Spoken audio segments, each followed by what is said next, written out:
what is the big news tonight? I mean, what really matters for our future? It ain't the football. It ain't even Labour's first King's speech since the days of Clement Attlee after the war. No, it is the attempted assassination of Donald Trump, which missed by less than an inch, and what that means for America and the rest of the Western world. As the Republicans head to Milwaukee tonight for their convention, where Trump is expected to announce his vice presidential running mate, many Americans believe it means he's even likelier to win the election at the end of this year. I agree with them. Political killings and attempted political killings never achieve what the assassin hopes and expects. But there is an even bigger question here. Like 9/11, is this a moment when the world shifts on its axis? In this case, when predictions and filmed fantasies of America subsiding into actual civil war come a lot closer. Tonight I'm going to start the programme by talking to the writer Stephen Marche. He has been thinking hard about this, and he calls his next book simply The Next Civil War. Stephen, very good to have you on the show. The Next Civil War, and there is no question mark on the cover. No, I mean, I wrote this book, it was published in 2021, so it was a prediction then. I mean, it still is a prediction in a sense, but of course, every day the reality gets closer. Let me just put it to you. You have in your scenarios for what triggers a civil war in America, one of them is a fictitious assassination of a president, which we came quite close to a presidential candidate a few days ago. But it is possible, is it not, that this actually takes America a little bit further away from civil conflict in the sense that Trump has been remarkably magnanimous in what he has said so far. We await his speech. And Melania Trump has talked about thinking beyond left and right, thinking beyond blue and red, which is not something you normally hear from the Trump family.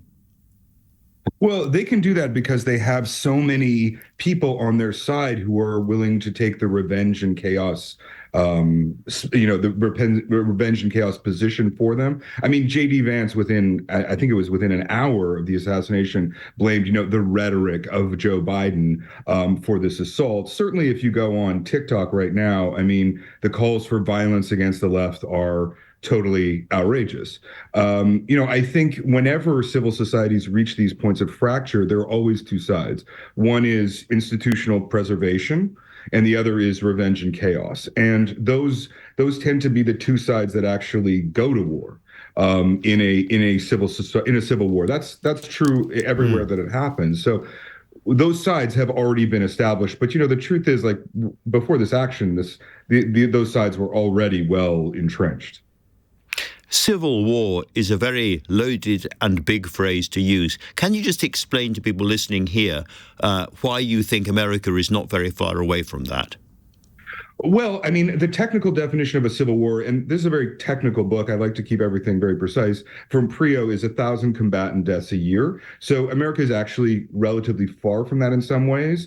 But the threshold for civil disturbance is about 100. And I would say America has been there for many years. So America is in a very gray space right now. I think it is, especially with the legal decision today, I think it is entering officially a period that we could call anocracy, like neither democracy nor autocracy. Which way that it turns from that is, of course, very impossible to know, but it has been going in one way for, basically since 2008. Yeah. And fundamental to your argument is the division in America between Democrats and Republicans, two tribes who barely speak these days. Well, it's not necessarily even the division, because that's always been true. It's that the method of getting elected is negative partisanship. No one votes in America for anything. They vote against the other guy, right? And so when the primary mechanism for raising money and for getting political consensus of any kind is loathing and hatred, that has a natural tendency to violence. And when you combine that, I mean, the most important thing, Andrew, really, is that when you combine that with institutional collapse, like the trust in institution fails, and people really have a sense that their institutions do not reflect a popular will, then violence becomes a kind of acceptable response to conditions of political chaos. And I think, that process, as I said, this book was based on an article written in 2018. That process has been understood for a long time. It's just accelerating very rapidly right now. Well, since then, of course, we've had the insurrection at Congress. Do you seriously fear big civil disturbance around the election, either if Trump wins or if he doesn't win? The real problem, Andrew, the thing that people aren't afraid of, which they should be afraid of, is when you have an election where no one knows who won, which seems to me not at this point, not necessarily even.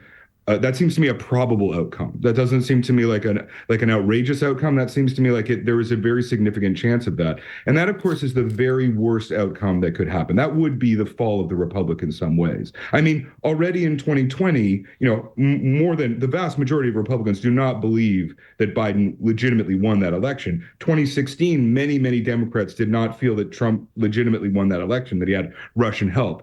If in 2024 we get to a place where the Electoral College, which is a crumbling agrarian 18th century institution, if it does not provide an answer, which it could easily not, then I think, that to me is the nightmare, where you really don't know who won, rather than one side winning or the other. And that seems to me at this point, probable. It's certainly well within the realm of the possible.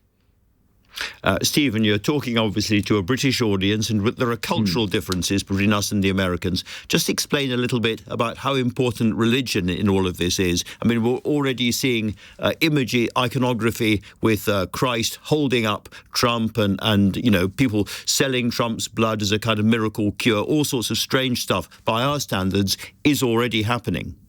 Yeah. I mean, I think, you can see I'm from Canada, so I'm also from a parliamentary democracy. And in parliamentary democracy, everyone elected is a servant of the crown. When Americans elect a president, he becomes he or she technically becomes an icon of the national identity. And so the presidency has a national identity function that simply, Keir Starmer and Rishi Sunak would never have. That's why when Rishi Sunak gave that speech, when he said we're all in the same party, that speech, which was a very moving speech to me as someone who studies American political chaos, because that's exactly what the American political system does not allow. There is a fundamentally a lack of consensus reality in the United States, and that means that the political system essentially doesn't have a unified basis, right? And that's why not everyone, they are not on the same team. They have different concepts of freedom, they have different concepts of America, and they are fighting it out for those very powerful symbolic ideas on a fundamental level, which I don't think happens in Britain or Canada. No, indeed. A dispatch from the front line, nevertheless, of political chaos. Stephen Marche, author of The Next Civil War. Thank you very much for talking to me tonight. I've also been speaking to the hugely experienced US pollster, Frank Luntz, at this difficult time for America. I wanted to hear what he thought about just how perilous the situation is. I think we're seeing the crack-up of democracy as we know it.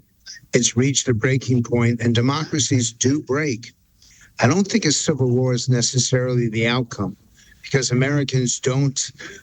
It's more than a century ago that the country actually went to war against itself. It's not part of the American psyche to do that.